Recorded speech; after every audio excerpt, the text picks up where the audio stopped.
పిల్లలకు విషమిచ్చి తాను ఉరివేసుకుని ఆత్మహత్య చేసుకుంది ఓ వివాహిత. ఈ విషాద ఘటన నంద్యాల లలితానగర్ లో చోటు చేసుకుంది. ఈ ఘటనలో ఇద్దరు చిన్నారులు, తల్లి మృతి చెందారు. కుటుంబ కలహాలే ఆత్మహత్యకు కారణమని బంధువులు చెబుతున్నారు. పోస్టుమార్టం నిమిత్తం మృతదేహాలను నంద్యాల సర్వజన ఆసుపత్రికి తరలించారు. కేసు నమోదు చేసుకుని పోలీసులు దర్యాప్తు చేస్తున్నారు. ఆల్మోస్ట్ అయిపోయింది. కాకపోతే కొద్దిగా హార్ట్ బీట్ ఉన్నట్లు కళ్ళు తెరిచి చూసింది. పిల్లలు ఫ్యామిలీ మొత్తం అందరు కలిసి చేసిందని అనుకుంటాం. అందరు కిందనే ఉన్నారు, కానీ పైన అమ్మాయి డోర్ లాక్ చేసుకుంటే ఎవరు డోర్ తీయట్లేదు. మాకు ఫోన్ చేస్తున్నారు, వాళ్ళు మాత్రం వెళ్ళి చూడట్లేదు. చేసుకుంది ఆల్మోస్ట్ అయిపోయింది. కాకపోతే కొద్దిగా హార్ట్ బీట్ ఉన్నట్లు కళ్ళు తెరిచి చూసింది.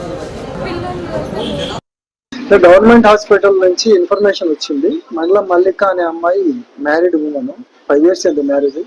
26 years ఆ అమ్మాయికి సూసైడ్ చేసుకుంది అని చెప్పేసి ఇన్ఫర్మేషన్ వస్తే వచ్చాము.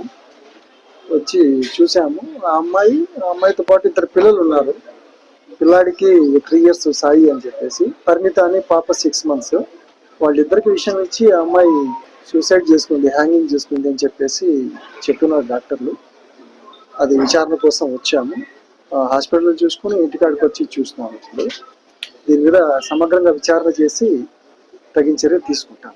ప్రాథమిక విచారణలో ఫ్యామిలీ డిస్ప్యూట్సే కారణమని తెలుస్తుంది.